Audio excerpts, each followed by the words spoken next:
Thank you, President. My adjournment matter tonight is for the Minister for Housing, and my ask is that he stops the planned demolition and privatisation of the Barak Beacon estate in Port Melbourne. Last Thursday, I joined the residents of Barak Beacon estate, including Margaret Kelly, who's with us in the gallery today, on the steps of Parliament in protest at the government's plans to destroy their homes. Barak Beacon in Port Melbourne has been a home to a community of public housing residents for over 40 years. Residents have lived there for decades. They have raised their families, built friendships, and created a close-knit, supportive community. But this community is about to be torn apart as a result of this government's plans to demolish the public homes on the site, replace them with private housing, and funnel profits to property developers.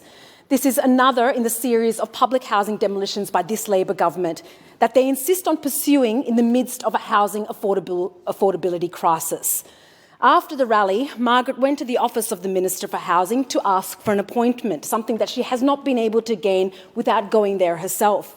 But instead of meeting her, the police were called, and Margaret was threatened with arrest. And while it was devastating to see this government's response up close as police created a barrier to entering the building and seemed to surround Margaret, who was inside, perhaps it shouldn't come as any surprise given this government has treated its public housing renters with contempt for years.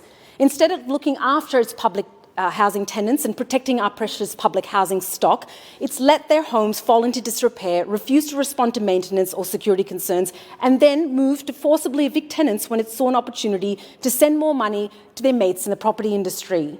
Today, the 16th of May, is the official date on Margaret's notice to vacate.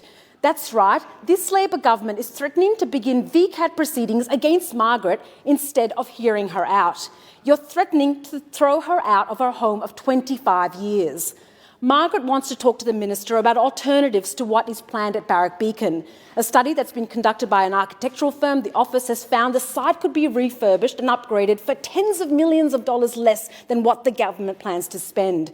If this government actually cared about creating more public and affordable housing, it would keep this land in public hands and get on with building tens of thousands more public homes we need, not knocking them down. You can try all you want to spin your way out of this with your PR machine, but it won't work. Labor, you are abandoning public housing. Your Prime Minister reminds us that he grew up in public housing, but the modern Labor Party is now showing its true colours, the colours of neoliberal centrism.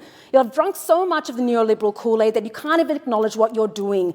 We're in a housing affordability crisis, tens of thousands of people sleeping in cars, in tents, on the streets, on couches. You are making the problem worse. And we know who is writing your housing policy. Just this week, cosy meetings with the development industry. How can anyone have confidence that you care about affordable housing when you're demolishing our public housing, crushing all our hope that we can ever find a way out of this crisis?